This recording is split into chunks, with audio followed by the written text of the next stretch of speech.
নমস্কাৰ welcome to Roy academy তো thumbnail দেখি আপোনালোকে গমে পাইছে আজিৰ ভিডিঅ'ত মই কিহৰ বিষয়ে কথা পাতিম যিসকলে প্ৰথমবাৰৰ বাবে চেনেলটো আহিছে চেনেলটো সাবস্ক্ৰাইব কৰি ল'ব আজিৰ ভিডিঅ'ত মই আপোনালোকৰ লগত ডিসকাস কৰিম মেইনলি ইন্টিগ্ৰেটেড ষ্টাডি ওকে মাই এপ্ৰোচ মোৰ এপ্ৰোচটো কি আছিল তো মই কেইটামান আপোনালোকক প্ৰশ্ন কৰিম এতিয়া সে কিমান জনে সিৰিয়াসলি কক এতিয়া এডিআৰই 3.0 ৰ প্ৰিপাৰেচন কৰি আছে সিৰিয়াসলি মোস্ট পসিবলি যিসকলে ভিডিঅ চাই আছে 90% এতিয়ালৈকে এতিয়া প্ৰিপাৰেচন ষ্টাৰ্ট কৰা নাই এডিআৰই 3.0 ঠিক মই যদি আপোনালোকক কওঁ কিমান জনে এসএসসি সিজিএল ৰ প্ৰিপাৰেচন কৰি আছে মই যদি ভাবু 95% হয়তো ষ্টাৰ্টই কৰা নাই ঠিক আছে কিমান জনে ৰেলৱে গ্ৰুপ ডি প্ৰিপাৰেচন কৰি আছে তো প্ৰথম ভুলটো ক'ত হয় প্ৰথম ভুলটো ইয়াতে যে যেতিয়া ফৰ্ম ফিল আপ হ'ব তেতিয়া এপ্লাই কৰিম ঠিক আছে এপ্লাই কৰাৰ পাছত সাম কিতাপ তাৰ পাছত মই পঢ়িম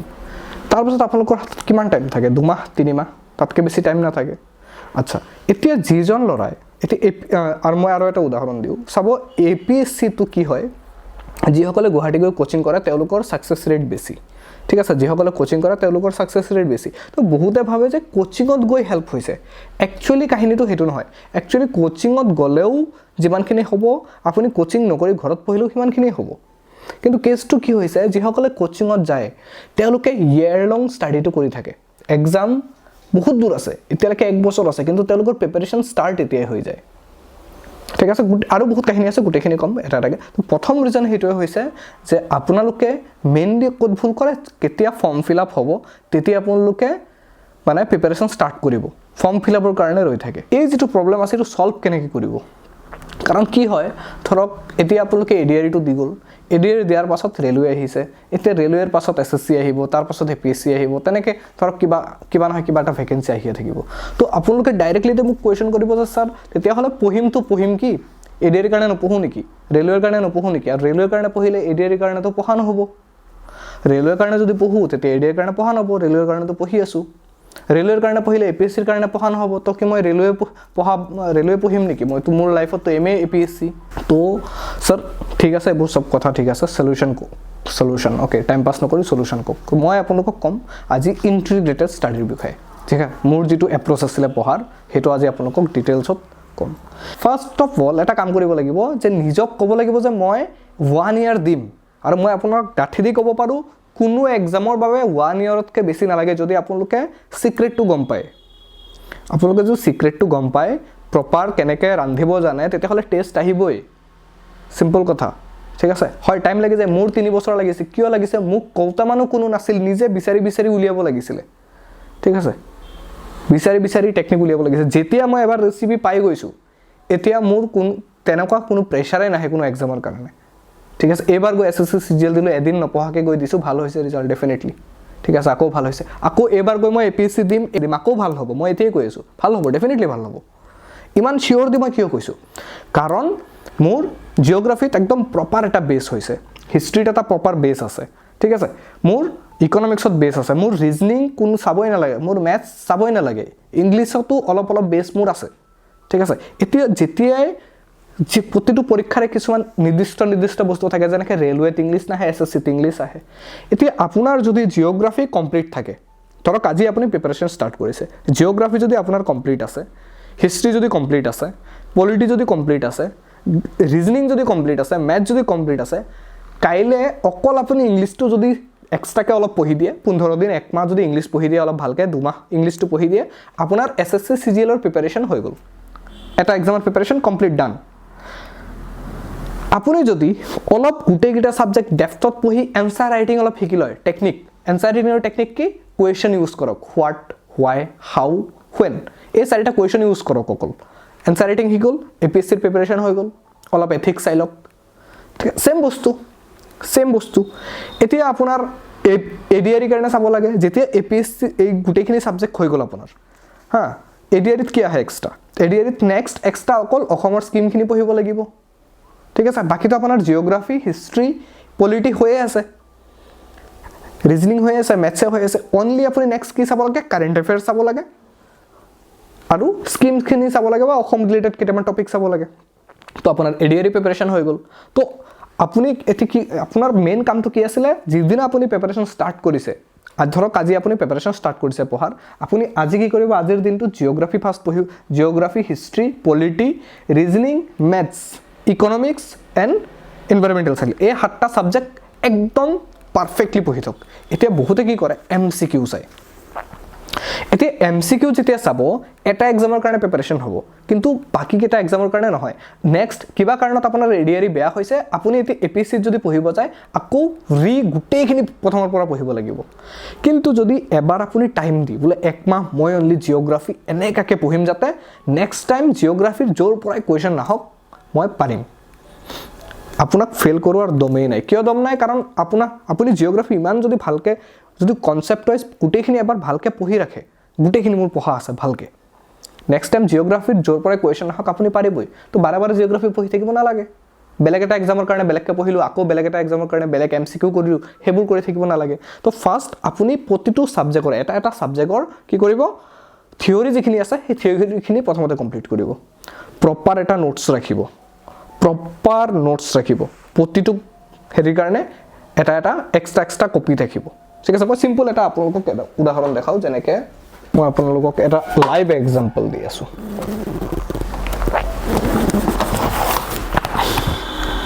অ'কে, চে দিছ কপি,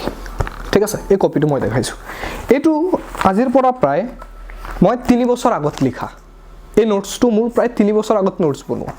এতিয়া এই নোটছটো গোটেইখিনি পেজ মোৰ কি নোটছ বনোৱা আছে, এইটো কি মডাৰ্ণ হিষ্ট্ৰীৰ নোটছ। ঠিক আছে, এইখিনি মোৰ মডাৰ্ণ হিষ্ট্ৰীৰ নোটছ, পাত ছিঙি গৈছে। তো মই নেক্সট টাইম যেতিয়া পঢ়িব আছে, মডাৰ্ণ হিষ্ট্ৰীটো ইমান ভালকৈ বনাই থৈছোঁ, ইমান ধুনীয়াকৈ নোটছ বনাই থৈছোঁ, একদম কমপ্লিট নোটছ আছে এইটো। ঠিক আছে, কমপ্লিট নোটছ মোৰ বনোৱা আছে। অলৰাইট, ইয়াত একদম যিমানখিনি আছে কমপ্লিট নোটছ, একো বাকী নাই মানে মডাৰ্ণ হিষ্ট্ৰী। এতিয়া ইমান ধুনীয়াকৈ এইটো পঢ়ি থৈছোঁ, নেক্সট মই APSC যেতিয়া দিব যাম, মই জাষ্ট এইটো ৰিভাইজ কৰিম, মোৰ হৈ গ'ল প্ৰিপাৰেশ্যন ডান। অকল ৰিভাইজ কৰিব লাগে, কাৰণ অলৰেডি মই 500 বাৰ ৰিভাইজ হৈ গ'ল 3-4 বছৰত। বেলেগ এটা এক্সাম দিবগৈ আকৌ ৰিভাইজ কৰিছিলোঁ, তো যেতিয়া ৰিভাইজ কৰিম বেছি টাইম নালাগে মোৰ। ঠিক তেনেকৈ ধৰক এইটো মোৰ মেথছৰ কপি এটা আছে, ইয়াত মোৰ কি আছে, ইয়াত মোৰ হেৰি বনোৱা আছে, যেনেকৈ জ্যামিতিৰ ছাবজেক্ট যিটো আছে কমপ্লিটলি নোটছ বনোৱা আছে, বহুত দীঘলকৈ আছে। ঠিক আছে, তো মই next time only just revise কৰিম। ঠিক আছে, গম পাইছে মোৰ কাহিনী মই কি কৈ আছোঁ। তো এই 7টা ছাবজেক্ট ক্লিয়াৰ কৰক, তাৰ পাছত এক্সাম অৰিয়েণ্টেড, প্ৰতিটো এক্সামৰ নিৰ্দিষ্ট প্ৰতিটো এক্সামে কিছুমান বস্তু বিচাৰে। ঠিক আছে, সেই ADRE এক্সামে কি বিচাৰিছে, সেইটো ADREৰ কাৰণে অসমৰ স্কিমখিনি লওক এক্সট্ৰাকৈ, বাছ আপোনাৰ পুৰণা নোটছৰ লগত ৰিলেট কৰক। ADRE প্ৰিপাৰেশ্যনৰ এক্সাম 1 বছৰ পাছত, 1 বছৰত আপুনি গোটেইখিনি কৰিব পাৰে ডেফিনেটলি। ঠিক আছে, মই সেইখিনি একদম গেৰেণ্টি দি ক'ব পাৰোঁ, 1 বছৰত আপোনাৰ এইখিনি হৈ যায়। 1 বছৰ পাছত আপুনি ইমানখিনি এটা লেভেলত থাকিব, 15 দিন এক্সট্ৰা পঢ়িব, ADRE কাৰণে প্ৰিপাৰেশ্যন হৈ যাব। 15 ডেজ এক্সট্ৰা পঢ়িব, ৰেলৱেৰ কাৰণে প্ৰিপাৰেশ্যন হৈ যাব। 15 ডেজ এক্সট্ৰা পঢ়িব, APSCৰ কাৰণে হৈ যাব। ডেফিনেটলি APSCৰ কাৰণে অলপ ডেপ্থত যাব লাগিব, বা 20-25 দিন 1 মাহ অলপ বেছিকৈ পঢ়িব, SSC CGL কাৰণে হৈ যাব। তো এইটো কোৱা হয় ইণ্টিগ্ৰেটেড ষ্টাডি। কিয় কৈ আছোঁ এইকেইটা বেছ, কাৰণ এইকেইটা জীৱনত চেঞ্জ নহয়। ইণ্ডাছ ভেলী চিভিলাইজেশ্যন, APSCটো আহিব, SSCটো আহিব, ৰেলৱেটো আহিব, ADREটো আহিব, টেটতো আহিব, DMAটো আহিব, UPSCটো আহিব। তো আপোনাৰ লাইফত আৰু এইখিনি চেঞ্জ হ'বলগীয়া নাই। তো এনেকুৱা 1-2টা MCQ কেতিয়াও নকৰিব ইণ্ডাছ ভেলী চিভিলাইজেশ্যনে। ইণ্ডাছ ভেলী চিভিলাইজেশ্যন একদম খুলি ডিটেইলছত গুচি যাওক। এতিয়া ফাইদা কি, 5-6টা পৰীক্ষাৰ কাৰণে যেতিয়া প্ৰিপেয়াৰ্ড হৈ থাকিব, কিবা কাৰণত এটা এক্সাম বেয়া হ'ল, আনটো ভাল হৈ যাব। ঠিক আছে, এইটো যদি চিষ্টেম ফ'ল' কৰে, আপোনাক কোনেও ৰখাব নোৱাৰে 2 বছৰৰ ভিতৰত চাকৰি লোৱাৰ পৰা, কোনেও ৰখাব নোৱাৰে। মই চিৰিয়াছলি কৈছোঁ, বহুত মই নিজে প্ৰমাণ সন্মুখত। ঠিক আছে, মই এতিয়া railway qualified, CGL qualified, TET qualified, APSC mains qualified. ঠিক আছে, তো নেক্সট টাইম মই আকৌ যেতিয়া দিম, আকৌ এইখিনি মই ক্লিয়াৰ কৰিব পাৰিম, জাষ্ট মই ৰিভাইজ কৰিম আৰু একো নকৰোঁ।